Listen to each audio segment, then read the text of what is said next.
Hello there, what's up? My name is Gosia, and yes, I'm wearing glasses today. For those of you who don't know, yes, I do need glasses sometimes because the years of doing this work on the computer, I think, have damaged my eyesight a little bit, so I have trouble seeing from a distance sometimes, and it helps me to see things with greater clarity. However, normally I do not use them. I actually forget about it, but then when I put it on, I realize that my eyes are bad because everything seems so clear suddenly.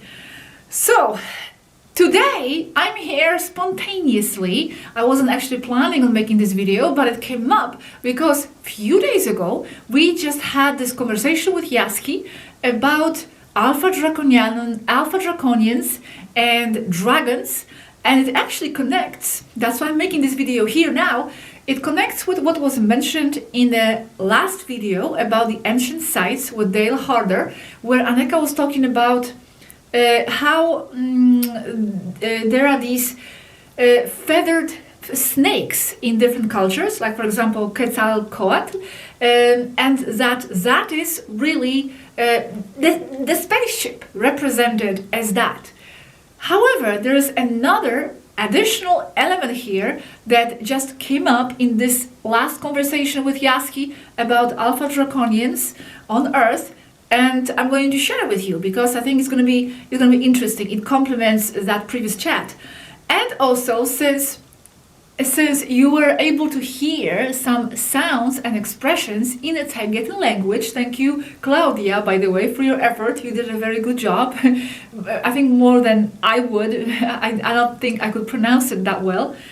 So since those sounds were shared in that video, I'm going to share with you a short conversation also with Yazhi about the Taygetan language that I had with her a few weeks ago or a month ago, something like that. So let's go right to it. This is a short mini topic, just 2 mini topics, but I think you're going to enjoy this. So the topic of Alpha Draconians came up because Daniel James, who is doing Robert's voice on my channel, hello Daniel, by the way, and thank you for your work, was mentioning in one of his lives that, hey, maybe there is a connection between dragons in China, Alpha Draconians, maybe there's like an influence there. So I asked Yazhi about this, and I said, do those Chinese dragons have anything to do with the Alpha Draconians? Did the Alpha Draconians actually interact with humans? Did they have visitations? Did they have any influence on the human culture directly? And Yazhi says the following. I want to read this, okay? This chat. So she says, yes, dragons' symbols are all over the world. So it's not just China, of course. For example, Quetzalcoatl, the feathered serpent, is a representation of a dragon.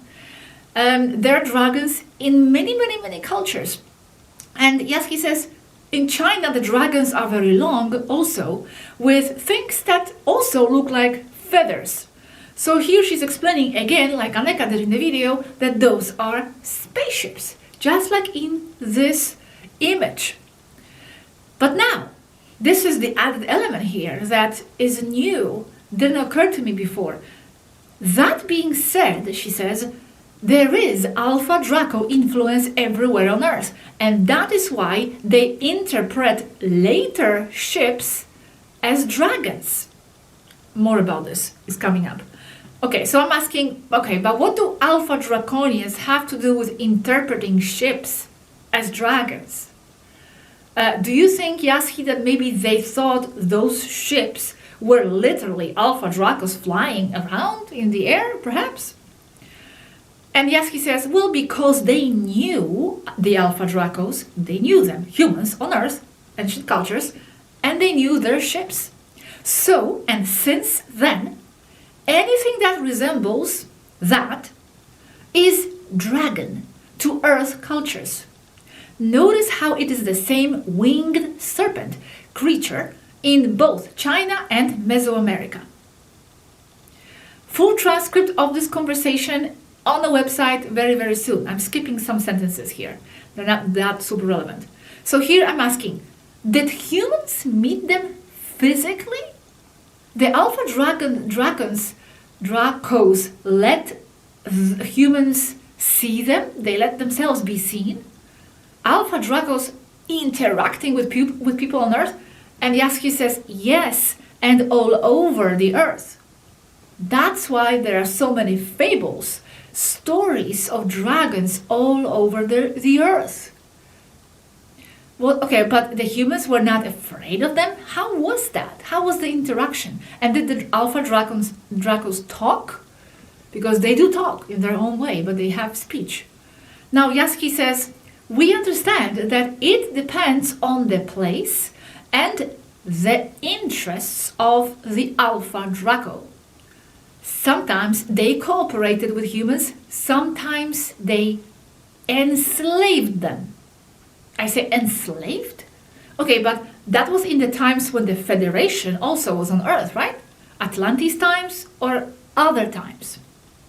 She says, yes, that's probably where the stories in the Sumerian tablets came from. Probably. Only probably. Now, but the Alpha Dracos now are positive. They are positive. So how could they be enslaving people back then? That's what I asked. And Yazhi responds, there have been many kinds of Alpha Dracos, not all positive. The ones that are here now are positive, but they cannot answer for what others of their kind have done in the past. The Alpha Draco are like the Urma, alpha race of the galaxy, dominant. The only thing that they fear are the cats, the Urmas. Even though they are smaller than them, they have proven to be formidable opponents in the past. Okay, so this is all very interesting. I say to Yazhi, new elements, because we have said before that people interpreted those ships as dragons, Quetzalcoatl, and all that. But we never said that maybe also it's because they were actual dragons walking with the humans and then, taking off in their ships. And that could be also why. And Yazhi says, yes. And there is another point that has not been brought up. The existence of dragons with a more animal-like form. Like a tiger compared to an Urma. Because Urma is like this creature that stands on his 2 feet, wears clothes and interacts with you. And then there is a more animal counterpart, like a tiger. So here, Yazhi says that there is this existence of a more animal-like form, dragons, and they exist on many planets. And it raises the strong possibility that previously they were on Earth too, probably brought here by the Alpha Dracos, technological. There is no way to corroborate this though. It is believed that they were physical animal dragons as recently as the terrestrial Middle Ages, if indeed they existed. Okay, now Robert is asking about the dragons appearing in the flags. Does this have anything to do with Alpha Draconians? Why there are so many dragons appearing in the flags? So here Yazhi says, it could just be because they are impressive animals, like the eagles on the flags as well. However, I do see strong reptilian influence there, since they, reptilians, consider dragons and Alpha Dracos as their heroes, as their gods, rather. Of course, they are not the same, reptilians and Alpha Dracos, but the reptilians are obviously going to idealize their larger and more powerful counterparts. What about the lions? Lions also appear in the flags, says Robert. It could also be maybe a reference to Urmas. Lions, Yazhi explains, she sees it more as a symbol of strength and not necessarily because of direct Urma influence. However, it's possible. It is linked to Egypt, which was full of Urmas. So there's association also of a lion with the sun, solar worship. So it could have some of that atonism element there as well in the flags. So this is all very interesting subject, and I'm continuing to talk with Yazhi about this. And now I'm asking, about the Alpha Dracos now, in the present times, modern Alpha Draconians? Are they still close to Earth? What are they up to? What do they think? Do you have any kind of communication with them? And Yazhi says they are in Earth's orbit as usual, but there is no direct communication there's no direct communication with us, but there is no bad relationship either. The only race with which this ship, Taygetan, has direct daily communication is with the Ormas, since the feline ship Avion 1 follows our same orbit to the extent that it can be seen to our starboard side with the naked eye. But now Robert and me are both asking, what do they think, the Alpha Draconians, about what's going on Earth? Do they agree with the Federation, for example, or not? So Yazhi here says they are more Federation. However, we will have to investigate more exactly what they think. So it is not known to Yazhi precisely what they are thinking. It will be very, very, very interesting also to see their opinion about the situation on Earth. They have to be interested. They were present here, walking, interacting with humans before. They are still in the orbit, so obviously they are interested. Anyway, thank you very much, Yazhi. I hope you liked this additional element here about the Alpha Draconians and that dragon connection here. Now, let's continue to the next mini topic, which is the language, Taygetan language. Thank you very much, Claudia, by the way, for your effort to pronounce these long, complicated words. I don't think I will be able to do it that well. I must say, no memory is being activated by seeing or listening to this language, even though I like it. And I always loved Navajo very much. Since I was very young, I always had this connection to the Navajo language. So perhaps that's the reason. But as I hear that Taygetan, like for example, when Claudia speaks it, I mean, I like it, but no memory is coming out. Okay, well, so this is what Yazhi says about how their language works. This is very interesting as well. The question from a follower is this: I would like to know a little bit more about your language. What can you share with us about the origin or basis of it? What is your written language like? Can you translate some words? Okay, so I'm going to read Yazhi's response here. This is all going to be on the website as well, the transcript. Okay, Yazhi says, like any other language, Taygetan evolves throughout time and it is dynamic, meaning that it does adapt to each time in history. It is very old, and it is said to have evolved from an even older one, that is ancient Solatian. Solatians are another race in the Pleiades. Ancient Solatian, also a Pleiadian language that still exists in its modern version. Yet, they do differ substantially. So in reality, nowadays, one cannot understand the other. And older Solatian is said to come from another variant of Lyrian language, being that modern Lyrian is also coming from this same language branch, much as with French, Spanish, and Italian as coming from the much older Latin language on Earth. Okay, so Taygetan language and modern Solatian as well is not structured as an Earth language generally is. Words do not have a fixed meaning because they adjust to the context they are in. And it is not a linear language either. By not linear, I mean that you can change the order of the words and the meaning stays the same. And this cannot be achieved with any Earth language, or only with limited results. As an illustrative example, you could almost put a sentence into a blender and the meaning wouldn't change at all. Now you understand why that is. Now, the reason of this is because the words are only used as a vehicle to convey a message and are not carriers of the meaning themselves, as happens with Earth languages. Taygetan is a verbal telepathic language.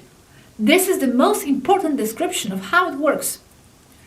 This means that while someone talks, articulating words with their mouth and voice, they are also transmitting telepathic meanings associated to the words as a package. While fully telepathic messages are able to be transmitted and used as an effective way or media of communication in Taygetan with no need for words, the reverse, the Taygetan spoken language, is void of any meaning without the telepathic part, meaning that it depends on the telepathic part to be able to work properly. And that is why you can change the word, the order of the words, and it means the same, because the words in themselves carry no fixed meaning, because the basis or essence of the communication is in the telepathic transmission. Now, when you write, on the other hand, you must be describing the meaning of the words with what we could call some kind of an accent that lets the reader know that the word being used has a fixed meaning. And that symbol, that accent, is a little circle inside the letter or at the beginning of a word. And that means that that word or letter has a fixed meaning. This works because in written Taygetan, some words have the possibility to become fixed meaning conveyors, besides being flexible ones. These mostly are nouns and verbs. Okay, now how do they write? The writing direction of Taygetan is first from top to bottom and then from left to right, much like with Japanese, and can be handwritten very nicely. Now, what about translating some words from Taygetan to English and the reverse? So now Yazhi says, the problem with translating direct words from any human language to Taygetan is that there is no clear relationship or co-relationship between the concepts. And that is why we sometimes say that not every single word that is used by them, like for example, commander of a ship or something like that, is exactly like we understand it. It's just the closest approximate meaning to what they mean. So, for example, there is no direct translation for the word war. And to translate it into Taygetan would need a description of the event, more like in a large-scale violent disagreement. Because of this problem, my predecessors have turned to Navajo language as it is similar, and it is said to have been based on Taygetan language, where the locals on Earth managed to give more or less fixed meanings to each word. And as any Navajo speaker who may be listening to me now would know, there is no way to directly translate Navajo into English, other than the conceptual manner, difficultly so word by word. And to sum up, Yazhi says this: for these reasons, it would be hard to translate words directly. For example, cat may mean a little fairy feline, but it can also mean vigilant, stealthy, silent, and sneaky. So I'd rather not try, because in order to be able to translate as fixed words, I would have to refer to Navajo, and then I would be accused of all this being only more Navajo. And no, it is a lot more complicated, as I just said, because Taygetan is not Navajo. Very cool. Thank you very much, Yazhi, for this explanation. Now we understand a little bit more about how the Taygetan language works. I have been trying to get them maybe handwrite something, and maybe take a photo of that. I'm not sure if that can go through. let's see. Of course, I'm going to share if anything like that ever gets shared with us. So that's all I have for this episode of MiniTopics.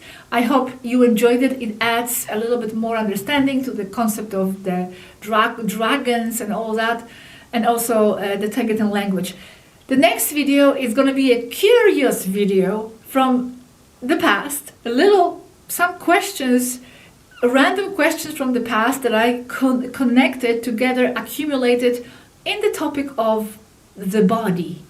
Different things there around the concept of the body, peculiarities, okay? And after that, I'm going to go to the soul fragmentation and fusion video, which is going to be another metaphysical video by Yazhi SWARUU.